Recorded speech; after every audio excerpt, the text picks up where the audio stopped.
আসসালামু আলাইকুম। আমি ডাক্তার কাউসার ভুঁইয়া, সার্জারি কনসালটেন্ট।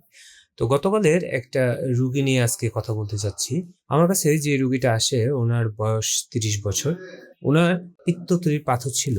১ বছর আগে সেটা ধরা পড়ে। তখন একবার পিত্তথলির পাথরের জন্য ব্যথা হয়। এরপরে আর কোনো সমস্যা হয় না। এখন উনি একটা বেবি নিতে চাচ্ছে।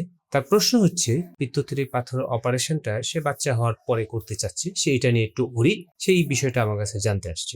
এই রুগীর আলোকে আমি আপনাদেরকে আজকে বলতে চাই যে গর্ভাবস্থায় পিত্তথলির পাথর কি করণীয়, কিভাবে করবেন, কি সিদ্ধান্ত নিবেন। দেখুন, রুগীটার সমস্যা হচ্ছে তার ১ বছর জুড়ে পিত্তথলির পাথর এবং এটার জন্য তার কোনো সমস্যা নেই। তার একসময় ব্যথা হয়েছিল।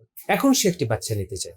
সে যখন গর্ভবতী হবে তখন এই গর্ভকালীন সময় আমরা যেটা জানি যে মানুষের রোগ প্রতিরোধ ক্ষমতা কমে যায়। খাওয়ার রুচি থাকে না, প্রপার খাবার তারা খেতে পারে না এবং রোগ প্রতিরোধ ক্ষমতা নরমালের চাইতে কমে যায়। তার যদি আগে থেকে পিত্তথলির পাথর থাকে তাহলে এই সময়ে তার কিন্তু ব্যথা ওঠার সম্ভাবনা, মানে পিত্তথলির পাথর থেকে পিত্তথলি ইনফেকশন হওয়ার সম্ভাবনা থাকে। যদি এই সময়ে তার গর্ভকালীন সময় ইনফেকশন হয়, সেটা কিন্তু তার এই গর্ভধারণের জন্য একটি সমস্যা। বারে বারে পেট ব্যথা হবে, খেতে পারবে না, বমি হবে। এমনিতেই গর্ভকালীন সময় বারে বারে আপনার খাওয়ার অরুচি থাকে, বমি থাকে, তার উপরে যদি এই সমস্যা আসে তখন কিন্তু একটি মারাত্মক অসুবিধা হয়।